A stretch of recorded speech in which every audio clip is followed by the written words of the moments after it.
Alright, so today I'm going to show you my Windwitch Invoked deck profile that I won my locals with last week. So to start off, we have the 3 Alistair the Invoker. We're playing Invoked, I mean, you can't skip out on Alistair. His attack boosting effect is probably the MVP. You can search Invocation with him. I don't know, he fucking wins you games. He's great. Then we have the Windwitch package, triple Ice Bell, double Glass Bell, 1 Snow Bell. I see people playing single Glass Bell. I don't know what the fuck they're doing. If you draw a Glass Bell, your fucking Windwitch engine is dead. You can't make Crystal Wing, you can't make Clear Wing without it taking like 2 turns. Also, it's not even that bad to draw, because if you just normal it, then you can search Ice Bell, and then maybe you have Spellbook and Knowledge, and then you can send her to the grave, draw 2, and then you can still make at least a Clear Wing with your engine. So yeah, always play double Glass Bell. Then I play a small Kaiju engine. These are just the Kaijus I had on me, but I played 2 Gamma Seal, 1 Kumongus, 1 Dogoran.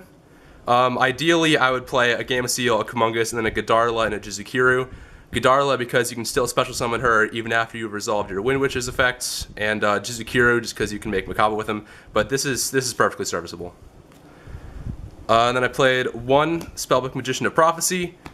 He lets you search your spellbooks, and essentially you summon him, you search secrets, use secrets, search knowledge, send to the graveyard, and you draw 2.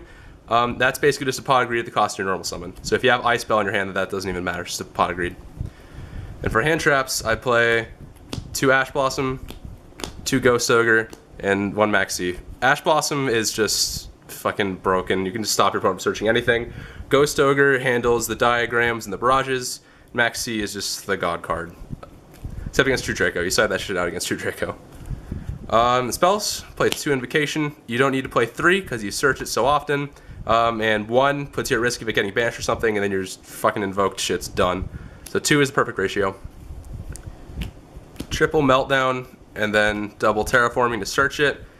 I played triple Terraforming for a while and just found that I was opening like triple Meltdown way more often than I should have.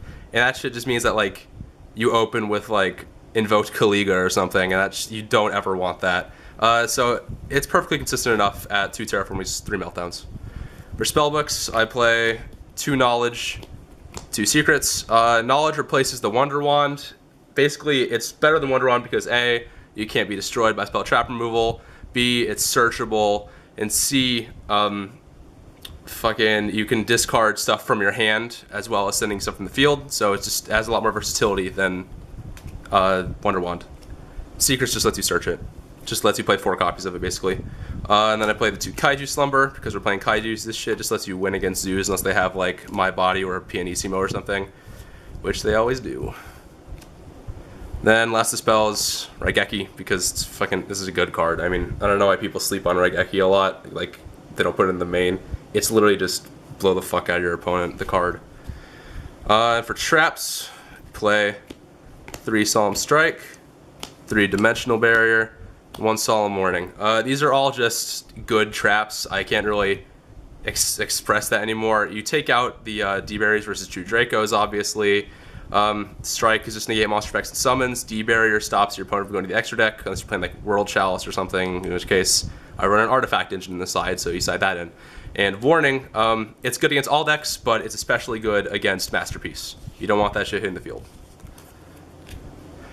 And then, now the extra, we have our Synchros, 1 Crystal Wing, 1 Clear Wing, 1 Winter Bell, 1 Stardust Dragon. Crystal Wing is obviously your main guy, but to ladder up into him, you're going to need one of the 2 level 7s. Most often you're going to use Winter Bell and then use her effect to get a free burn for 800. It's not too relevant, and often you don't want to even do it because you get Ghost Ogred, and that fucking sucks. Stardust is just your backup. Crystal Wing is he's a win condition in this deck though. He's indestructible, just negates shit every turn, and can beat over like anything. And then we play 2 Invoked Makaba. People are afraid of this card. It gives you a free negate, and, well, not free, you have to discard, but it gives you a negate and a banish every turn. Nobody wants that, and they immediately just devote all their resources into getting rid of Makaba. And then hopefully next turn you can just use the 1 in the grave to make your second one. Good card. 2 Raijins. It's just a Book of Moon for disruption on your opponent's turn. You can't make Crystal Wing plus Raijin anymore because of, you know, the new Master Rule and all that, but it really doesn't matter. You can just have one guy on the field and back him up with traps or whatever. And then, a little weird, I play 2 Invoked Magellanica. Most people only play 1 of the rest of the Invoked fusions, but he's kind of the MVP against Zodiac and Dinos because of all the Earths they run. And because he's just a normal monster, he doesn't have an effect, they usually get rid of him in the next turn. So hopefully that just means that you can make another one later and win. 1 Invoked Purgatrio. This card is the sleeper best card in the deck. Basically, you fuse with either the Miscellaneousaurus in the Dino player you're facing's grave, or you use your own Ash that you ditched last turn. And basically what it can do is it gains 200 attack for every card your opponent controls, and he starts at 23, so he's already decent. He can attack every monster your opponent controls once each, and he has Piercing. Basically, if you can side in cards like Book of Eclipse or Quaking Mirror Force, book your opponent's whole field. Next turn, you make Purgatrio, and if you're facing zoos, they all have like 0 defense, and you can just fucking, you attack into them for 10,000 damage or whatever. I played a World Chalice player last Saturday. He made Gofu in defense, special summon the 2 tokens, and I flipped my Artifact Sanctum and got a Scythe to stop him specialing from the extra deck. Then he normal summoned a Lee, World Chalice Fairy, and I discarded my Ash to negate it. Next turn, I just made Alistair and then fused into this guy, fucking swung for 9,000 damage. Purgatrio is really good, like sleeper best card in the deck. 1 Cositus, you make him like once every 10 games or whatever. He's pretty cool actually though. He's untargetable and indestructible by card effects, and he can attack from defense position.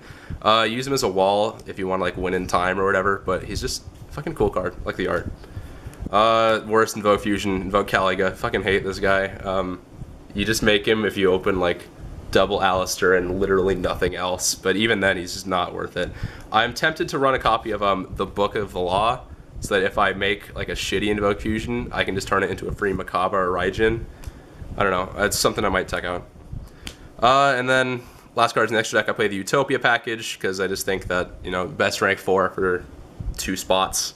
I don't play any Link monsters in this build because I don't think you really need to. You can just sort of sit on one big extra deck guy like Crystal Wing, Clear Wing, Makaba, Raijin, whatever, and then back him up with traps or whatever. But I think if a Wind Elemental Link monster comes out, you know, like Mrs. Radiant or what's his name, Mistar Boy, then you definitely play this in this deck, because then your getting an Ice Spell could also equal a Wind Link monster, and then you could, maybe if he gives some benefits to whatever he points to, you can make Raijin, and then, I don't know, maybe the Wind guy would make him untargetable or indestructible or something. That's not bad, maybe if you can't make Crystal Wing for whatever reason. So yeah, that's my Invoked Windwitch deck profile that I topped locals with last week. Thank you for watching.